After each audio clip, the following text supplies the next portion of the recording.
সেসব নেতাকর্মী তারা হলো আমাদের কর্ণধার, আমাদের লিডার। তাদের ভিত্তিতে আমরা চলবো, কারণ আমরা আপসহীন নেত্রী সন্তান। বারবার কারা নির্যাতিত মিথ্যা মামলায়, তো তারপরে সে আপোষ করে, সে দেশ ছাড়েন। সে বলেছে এই দেশ আমার জন্ম এইখানে, আমার অন্য কোনো দেশ নেই, আমার পরিচয় বাংলাদেশ। এটা হলো সবচেয়ে বড় কথা। এটি আমাদের কাছে সবচেয়ে বড় গর্বের। সে দেশ ছেড়ে পালাইনি, অথবা সে একজন কিলার না। হ্যাঁ, শেখ হাসিনার মতো না, একজন কিলার না। সে মানুষ মেরে পাওয়ার, আমাকে পাওয়ার দিতে হবে, তার একটাই ডায়লগ ছিল, আমাকে পাওয়ার দাও।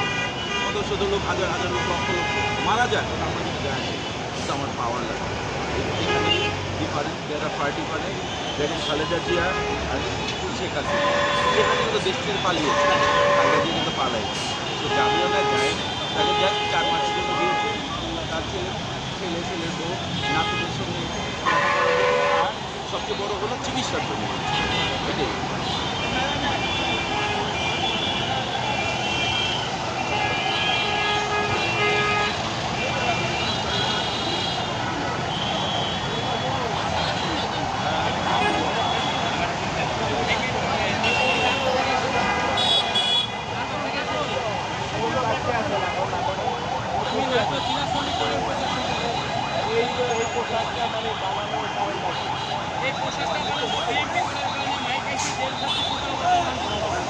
আর এই পোশাকটা আমি 20 বছরে 2005 সাল থেকে আমি ধানের শিখিয়া প্রতিটা প্রোগ্রামে, বড় প্রোগ্রামে আমি প্রতিটা প্রোগ্রামে এইভাবে যাই। আমাদের প্রিয় নেতা রুহুল কুদ্দুস তালুকদার সাহেবের নেতৃত্বে সব জায়গায় যায়।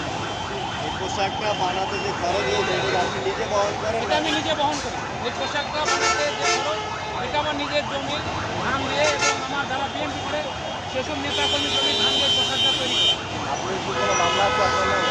আমার নামে মামলা চলে যাবে। এই জ্বালানি পর সব মামলা, যেটা মিথ্যা মামলাগুলো সব করতে হবে। কয়টা মামলা ছিল? আমার নামে 7টা মামলা ছিল। আমি 3বার গণপিটুনিতে থাকি, 3বার জেলে গেছি,